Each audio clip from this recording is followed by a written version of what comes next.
Salut les amis, Antoine de Toy Tracker. Aujourd'hui, je vous présente des nouvelles figurines Aliens produites par NECA. C'est la nouvelle série qui vient de sortir avec trois personnages. Apon, donc qui est un des marines d'Alien. Également l'Alien Scorpion. Je vais vous ouvrir les boîtes, hein, on va regarder tout ça en détail. Et le Snake Alien, donc l'Alien Serpent. Donc ce qu'il faut savoir, c'est que ces figurines qui viennent de sortir, c'est une vague de une série de 3 figurines. Bon, NECA produit depuis longtemps des figurines Alien, également, vous le savez, des figurines Predator. Et ça, c'est une collection qui est un hommage un petit peu aux figurines sorties dans les années 90. Je vais vous incruster des petites images à l'écran. Aux figurines sorties dans les années 90 et produites par Kenner. Donc Kenner, c'était une société de jouets qui n'existe plus, qui maintenant a été rachetée, ou en tout cas fusionnée avec Hasbro. Et donc Kenner, c'était une société qui a à un moment eu la licence Aliens, et Aliens, je pense d'ailleurs, les deux. Et qui avait sorti toute une série de figurines. Et en fait, ces 3 figurines sont un peu un hommage, dans une taille différente, hein, puisqu'on était sur des formats plus petits, hein. Mais c'est un peu un hommage aux figurines donc Kenner, sorties dans les années, je crois, 90, 92, quelque chose comme ça. Et d'ailleurs, le dos du blister reprend un petit peu l'aspect et les graphismes et les visuels des figurines Kenner des années 90. Voilà, donc il y a déjà eu des personnages sortis dans cette collection qui rendent hommage à la série Kenner. Notamment Ripley qui était avec un vêtement comme ça relativement, je sais pas si vous voyez à l'écran, je vous l'incrusterai si je peux. Vous voyez un écran, des vêtements on va dire civils. Et voilà, donc ça vient d'arriver, c'est tout récent aux États-Unis, ça se trouve pas vraiment encore en France je pense. Et donc on va regarder ça ensemble, je vous ouvre les blisters tout de suite. Allez, on commence par le Scorpion Alien, donc très très belle couleur dorée avec des reflets dorés bronze sur la carapace. Ce qui frappe tout de suite donc par rapport à ce personnage, c'est en effet toutes ces piques, toutes ces pointes, vous voyez, qui n'existent pas, ou en tout cas qui sont quand même beaucoup moins appuyées sur un alien plus classique. Là, donc là c'est un alien qui est extrêmement acéré. Même sur les parties arrière ici, vous voyez, là c'est relativement arrondi au bout, alors qu'ici vous avez des pointes partout. Les griffes me paraissent plus longues, les griffes sont plus longues. Vous avez ici également des petites pointes au niveau des coudes, ici, au niveau des poignets, ici, dans le dos. Voilà, donc vous avez vraiment l'impression de tenir un rosier dans les mains parce qu'il pique de partout celui-là. Bon, les articulations, on a donc des articulations doubles au genou. Ouais, elles sont bien doubles. J'ai un peu du mal à les articuler, mais vous voyez, c'est bien double ici, une articulation là et une autre là. Donc articulation double genou, les pieds pivotent au niveau des chevilles. On a une articulation alors au niveau du coude, je vois pas très bien. Au niveau du coude, je sais pas. Oh, c'est un système, ouais, si, double aussi à ce niveau-là et à ce niveau-là. Voilà, la mâchoire s'ouvre, bien sûr, et la mâchoire intérieure donc peut sortir. Alors c'est un peu branlant à l'intérieur, là, c'est pas très bien comment ça, si c'est normal ou pas. Donc si vous refermez la mâchoire, ben ça bloque un peu la petite. Si vous l'ouvrez, elle descend. Vous pouvez la mettre de façon comme ça, intermédiaire. Mais si vous l'ouvrez et que vous penchez, ça descend complètement. La tête, il n'y a pas beaucoup d'amplitude. Hein. Faut dire, bon, avec les épaulières, là, bon, la tête, on peut pas faire grand chose. Bon, les coudes, donc je vous ai dit, au niveau des bras, ça pivote entièrement. Et puis vous avez une queue de bendable, c'est-à-dire que vous avez une queue que vous pouvez à laquelle vous pouvez vraiment donner la forme que vous voulez. Ça peut être très pratique pour le stabiliser, parce qu'il peut reposer en partie sur sa queue. Voilà. Bon, c'est pas des figurines qui ont une stabilité évidente, parce qu'elles ont beaucoup de... Elles sont très fines au niveau des jambes, elles sont assez lourdes au niveau de la tête et du thorax, donc c'est pas toujours évident de les faire tenir. Mais celle-là, je trouve qu'elle a vraiment un bon look. Voilà, donc je vous laisse admirer les couleurs, le paint qui a été utilisé, qui est vraiment de toute beauté, doré avec des petits reflets rouges ici, vous voyez sur la queue là.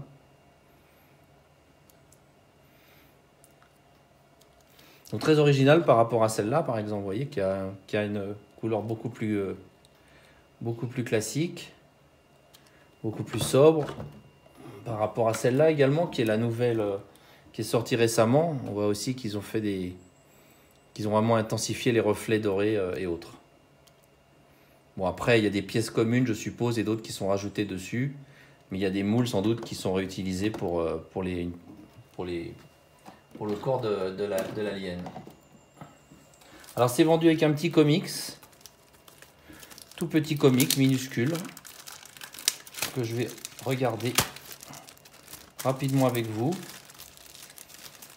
Donc, c'est vraiment le mini comics. Si j'arrive à le sortir de son emballage. Voilà, donc petit comics.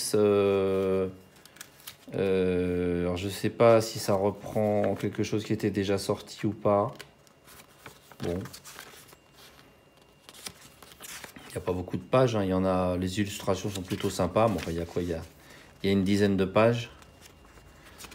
Voilà, bon, c'est mignon, ça a le mérite d'exister. Puis on retrouve les personnages de la série, de cette série, puisqu'il y a Apone et ici. Et puis je pense que lui, ça doit être le... Non, c'est pas le Snake, lui. Lui, ça doit être le... Bah non, ça c'est la reine, que je suis bête. Ça c'est la reine. Enfin, je sais pas, on doit pouvoir peut-être retrouver aussi le Snake. Donc voilà pour le Scorpion. On part maintenant sur le Snake. Ok, donc maintenant on part sur le Snake. Et là, je dois dire que je suis quand même extrêmement impressionné par cette figurine. Alors, je déplie ses petites pattes. Enfin, je sais pas tout, je sais pas comment appeler ça. Oui, c'est... Voilà. Donc, vous voyez, c'est un peu en mode cobra, quoi, avec le haut du corps qui peut être extrêmement élargi, on va dire, enfin large, quoi. Et puis une énorme queue, très impressionnante, qui également donc, peut se tordre dans toutes les positions, mais qui est vraiment très très épaisse, hein. Et une bouche, alors ils disent qu'elle a une fonction d'attaque, et c'est vrai que là, voilà, vous voyez, si vous voyez ça peut se refermer comme ça. Et puis, on peut l'ouvrir, hop, et là, les mandibules sortent. Et on a vraiment quelque chose d'assez effrayant. La tête tourne.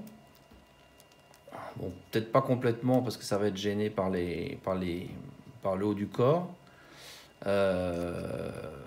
Alors là, vous avez énormément de couleurs différentes, hein, du vert, du orange, du marron, du violet pour les mandibules, pour les griffes, là. C'est vraiment une très très belle figurine, très originale, qui est très longue, hein, elle doit faire, je sais pas combien ça fait, mais ça doit faire au moins 40 cm ou peut-être même 50 cm de long quand elle est complètement dépliée, on va dire. Et puis le corps est très massif et cette queue qui reprend un petit peu un aspect de squelette, hein, d'os. C'est très impressionnant. Donc ça pivote, on va dire ici, hein, on va dire au niveau de la taille, si je puis dire. Enfin, disons que au niveau du début de la queue, quoi. Et puis toute la queue, donc, est avec je pense, une partie métallique à l'intérieur qui permet de lui donner la forme qu'on veut. Donc les articulations, bien évidemment, sont extrêmement réduites. Bon, je crois que chaque petite griffe ici pivote. Oui, semble pivoter. Donc les petites griffes là, elles pivotent complètement. Donc on peut donner la pose un peu qu'on veut. Vous voyez, il y a des petites articulations. C'est ça, chaque petite griffe en fait est articulée et peut se plier comme ça, et également de haut en bas. Enfin, faire un tour complet même, vous voyez, comme ça. Tour complet. Admirez un petit peu toutes ces teintes de couleurs, toutes ces variations de vert. Du vert clair sur le thorax qui devient plus foncé avec le corps qui s'élargit ici. L'arrière est magnifique aussi, c'est une vraie œuvre d'art cette figurine, elle est magnifique. Ils sont forts pour la peinture, NECA. Ils font des très belles choses en peinture. Je vous la laisse l'admirer un petit peu. Elle est vraiment massive, hein. Elle est gigantesque, hein. Vous voyez, par rapport à un humain. Enfin, vous verrez par rapport à Apone tout à l'heure, mais vous voyez, c'est quand même une très très grosse figurine. Bon, forcément, les articulations sont un peu restreintes, mais c'est un serpent, hein. Donc voilà quoi. Et j'ai l'impression que la tête aussi est plus longue, hein, vous voyez, qu'un alien classique, hein. La tête est quand même beaucoup plus longue. Bon, c'est pas des figurines enfin, c'est pas des personnages qui existent dans les films, bien évidemment. Sont des personnages créés donc par Kenner, mais je pense qu'on a dû les retrouver dans des comic books, alors qui ont peut-être été créés pour l'occasion, hein. Mais je pense que ces créatures inspirées un peu des animaux, parce qu'il existe aussi un gorille, il existe enfin, un certain nombre d'animaux, ont été créés par le fabricant de jouets, mais ont été repris dans un comics à l'époque. Et c'est pour ça que c'est vendu aussi avec des petits comics. Donc là, je vous l'ai déjà sorti celui-là. Donc là, vous avez un petit comic sur l'alien Snake. Et vous allez retrouver également des petites histoires. Bah, ici, vous retrouvez Ripley dans son Power Loader. Voilà. Et ça aussi, ça rend un petit peu hommage aux comics, aux jouets Kenner, parce que les jouets Kenner, un petit peu comme les jouets de la gamme G.I. Joe, Mask, etc., étaient vendus avec des petits comics, avec des petites cartes, vous savez, pour présenter un peu les caractéristiques des personnages. C'est un petit peu une série nostalgie, une série qui veut reprendre un peu les caractéristiques, aussi bien au niveau de la forme que du packaging, que des petits accessoires et des petits goodies qui sont vendus avec. C'est un hommage vraiment à cette période des figurines Kenner, qui a été une période extrêmement riche, puisqu'elle a vu naître de nombreuses séries Terminator, les séries bien évidemment Star Wars, hein, puisque Star Wars c'était Kenner aussi avant, Star Wars, Alien, Predator, etc. Donc on va ouvrir maintenant la dernière figurine. Apone, je vous le montre quand même dans son blister avec tous ses accessoires. Ça permet de bien les présenter comme ça. Donc vous avez le personnage d'Apone, son gros gun, ça je sais pas ce que c'est, des espèces de tubes. Et puis là, ce sont je pense des grenades. Voilà. Et en fait ça reprend, vous verrez, je vous incrusterai la figurine d'Apone des années 90. Ça reprend vraiment les accessoires qui étaient vendus avec Apone à l'époque. Ok les amis, donc voici Apone. Et moi, c'est un personnage que j'aime énormément parce que je trouve que cette réalisation avec ses couleurs flashy, rouge, jaune, vert, le bras cybernétique là, avec du weathering, c'est quand même sympa. Les bottes sont superbes. Regardez-moi le travail sur les bottes.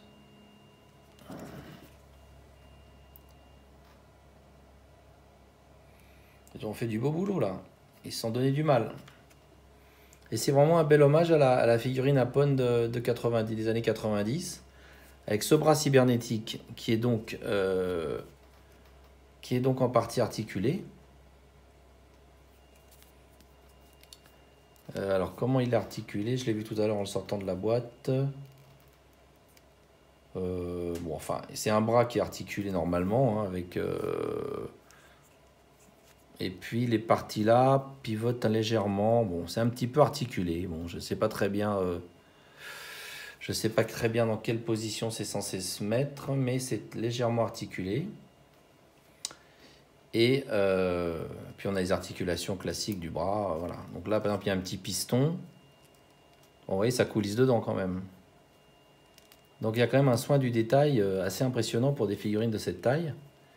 Donc je vous laisse admirer sa tenue. Hein. Je pense que rien ne peut vraiment se retirer, mais j'aime beaucoup le t-shirt No Bugs. Puis ce côté, je sais pas, j'adore les couleurs utilisées pour cette figurine, hein, qui vous le verrez, reprennent vraiment celle de 92. Vous avez également donc un gun qui est quand même superbement réalisé. Superbement réalisé. Il n'y a pas de weathering, mais il y a plusieurs teintes de gris qui ont été utilisées. Et pour le canon, pour l'arrière de l'arme, il y a cette petite lanière avec les petites boucles. Donc là, ils ont fait un bon boulot. Il n'y a pas vraiment de weathering, non. Je regarde de près, j'en vois pas. Ou alors très léger, mais je trouve que l'arme est super belle. Voilà, il y a 2 grenades qui ont une forme assez amusante. Ça se retire. Ça se met là-dedans, ça va se planter dans le sol, je sais pas. Je sais pas exactement comment ça marche. Il y en a 2, elles sont équivalentes.